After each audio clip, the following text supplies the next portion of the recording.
ओम श्री गणेशाय नमः। जय श्री नारायण। मेरे YouTube चैनल पर आप सभी लोगों का स्वागत है। आशा करती हूँ कि आप सभी लोग बहुत अच्छे होंगे।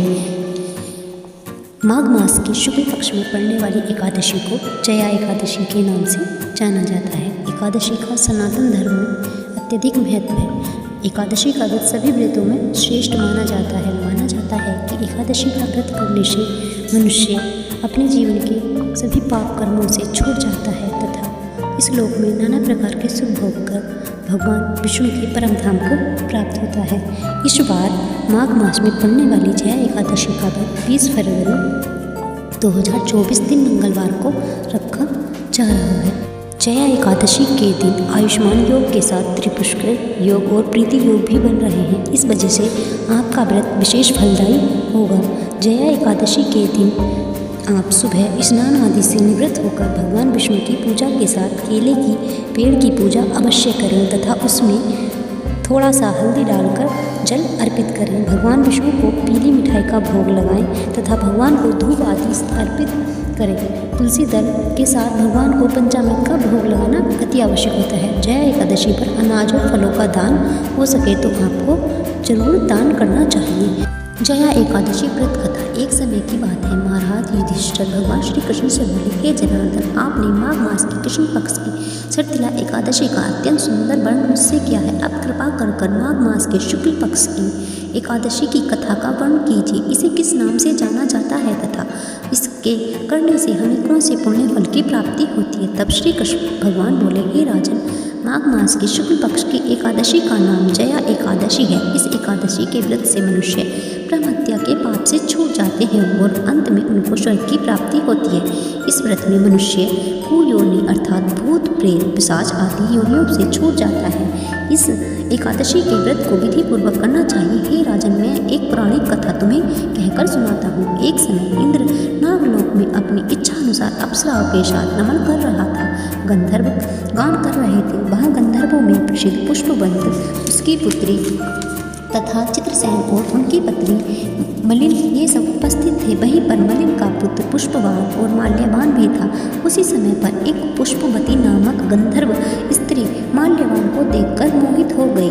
पुष्पवती के रूप रंग सौंदर्य ने माल्यवान को भी आकर्षित किया। दोनों एक दूसरे की तरफ आकर्षित हो गए, किंतु फिर भी राजा इंद्र के बुलाने पर उन्हें सभा में नाच गान के लिए जाना पड़ा। अप्सराओं के साथ उन्होंने नाच गाना शुरू किया, परंतु कामदेव के प्रभाव के कारण इनका मन न लगा और यह अशुद्ध गान करने लगे। इनकी भाव भंगियों को देखकर इंद्र ने इनके प्रेम को समझ लिया और इसमें अपना अपमान समझकर इंद्र ने इन दोनों को श्राप दे दिया कि तुम स्त्री पुरुष के रूप में मृत्यु लोक में जाकर पिशाच का रूप धारण करो और अपने कर्मों का फल भोगो। इंद्र का श्राप सुनकर ये दोनों अत्यंत दुखी हुए और हिमाचल पर्वत पर पिशाच बनकर दुखपूर्वक अपना जीवन व्यतीत करने लगे। रात दिन में इन लोगों को एक क्षण भी निद्रा न आती। इसी स्थान पर अत्यंत सर्दी थी।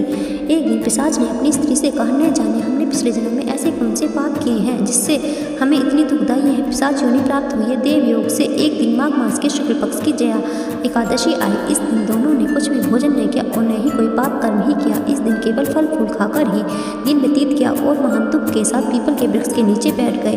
अत्यधिक सर्दी होने के कारण दोनों को रात्रि भर निद्रा न आई तथा दोनों नारायण के नाम को जपते रहे। रात्रि भर नारायण नाम जपने से तथा जया एकादशी का व्रत रखने के कारण प्रातःकाल होते ही भगवान के प्रभाव से इनकी पिशाच देह छूट गई और अत्यंत सुंदर रूप इनको प्राप्त हुआ। दोनों अप्सरा और गंधर्व की देह धारण करके सुंदर वस्त्रों तथा आभूषणों से अलंकृत होकर नागलोक को प्रस्थान किया। आकाश में देवगण तथा गंधर्व इनकी स्तुति तथा पुष्प वर्षा करने लगे। नागलोक में जाकर इन दोनों ने देवराज इंद्र को प्रणाम किया। इंद्र को भी इन्हें अपने प्रथम रूप में देखकर महान आश्चर्य हुआ। इंद्र ने इनसे पूछा कि तुम अपनी पिशाच देह से किस प्रकार छुटकारा पाया, सो सब बतलाओ। इस प्रकार माल्यवान बोले कि हे देवेंद्र, भगवान विष्णु के प्रभाव से तथा जया एकादशी के व्रत के पुण्य से हमें पिशाच देह से छुटकारा मिला है। तब इंद्र बोले, हे माल्यवान, एकादशी व्रत करने से तथा विष्णु जी के प्रभाव से तुम लोग पिशाच की देह से छोड़कर पवित्र हो गए हो। तुम हम लोगों के लिए वंदनीय हो। हे युधिष्ठिर, इस प्रकार इस जया एकादशी के व्रत के करने से समस्त कुयोनियां छूट जाती हैं। जिस मनुष्य ने इस एकादशी का व्रत किया है उसके पितरों को भी पिशाच योनि भूत योनि से छुटकारा मिल जाता है तथा स्वर्ग की प्राप्ति होती है। जिसने एकादशी का व्रत किया है उसे मानो सब यज्ञ तप आदि का फल मिल जाता है। जो मनुष्य भक्तिपूर्वक जय एकादशी का व्रत करते हैं वे अवश्य सो तक स्वर्ग में निवास करते हैं। ऐसी है एकादशी व्रत की महत्ता। जो लोग एकादशी का व्रत नहीं कर पाते हैं उन्हें एकादशी के दिन एकादशी व्रत की कथा पढ़ने या श्रवण करनी चाहिए तथा एकादशी के दिन भोजन में लहसुन प्याज चावल के सेवन से बचना चाहिए। सात्विक भोजन का आहार करना चाहिए। किसी की बुराई तथा चुगली नहीं करनी चाहिए। ऐसा करने से उस व्यक्ति को भी भगवान विष्णु की विशेष कृपा प्राप्त होती है। जो व्रत नहीं करते हैं तथा इन सब नियमों का पालन करते हैं। जय श्री नारायण।